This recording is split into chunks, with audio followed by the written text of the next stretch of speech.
Shalom. Renungan hari ini saya beri judul Menjadi Sahabat Raja. Namun sebelumnya kita akan baca terlebih dahulu sebuah ayat dari firman Tuhan yang saya ambil dari kitab Kisah Para Rasul pasal yang kelima ayat yang keempat.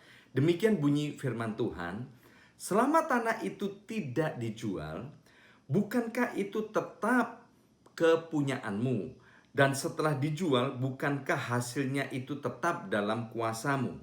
Mengapa engkau merencanakan perbuatanmu dalam hatimu? Engkau bukan mendustai manusia, tetapi mendustai Allah. Setiap kita senang kalau kita memiliki sahabat orang penting. Apalagi orang penting itu punya kuasa, baik, murah hati. Apalagi kemudian kalau orang penting itu adalah seorang raja. Nah, raja yang saya maksud di dalam renungan pada pagi hari ini bukan raja biasa, tetapi dia adalah raja di atas segala raja. Ya, dia adalah Yesus Kristus Tuhan kita, Tuhan atas semesta alam ini. Alangkah senangnya kalau kita menjadi sahabat daripada raja di atas segala raja.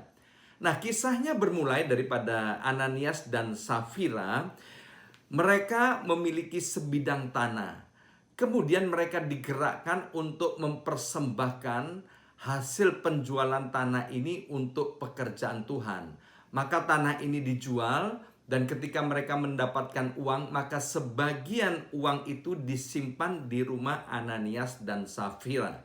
Dan itu tidak menjadi masalah karena tanah ini dan hasil penjualan ini adalah milik Ananias dan Safira.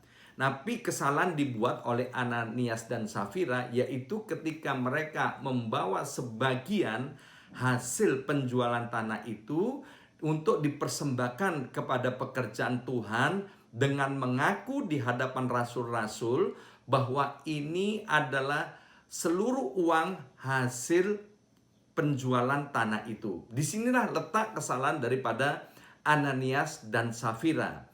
Dan sekonyong-konyong Ananias, saudara, yang telah berbohong kepada rasul-rasul dan tentu juga berbohong di hadapan Tuhan, itu mati mendadak. 3 jam kemudian istrinya datang dan dia mengatakan hal yang sama seperti apa yang dikatakan oleh Ananias, saudara. Dan saat itu juga Safira sekonyong-konyong juga mati.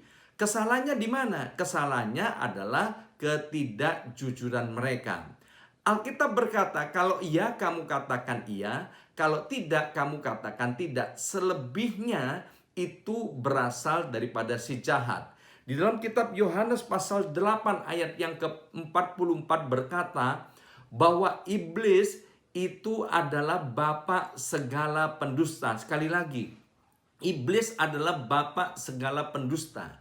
Jadi kalau kita berdusta, Yohanes pasal 8 ayat 44 itu berkata bahwa kita itu adalah anak-anak iblis.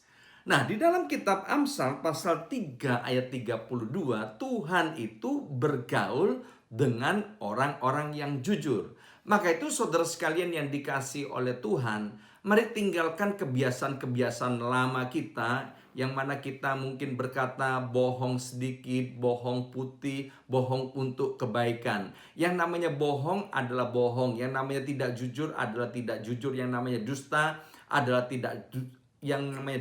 dusta, dan itu adalah merupakan kekejian di hadapan Tuhan. Maka itu saudara yang dikasihi oleh Tuhan, kalau kita ingin menjadi sahabat raja, mari kita putuskan hari ini setelah kita mendengar renungan ini. Ya Tuhan, aku mau menjadi sahabatmu. Mulai hari ini aku mau menjadi orang yang jujur, yang berkata iya di atas iya dan tidak di atas tidak. Selamat menjadi sahabat raja. Tuhan memberkati.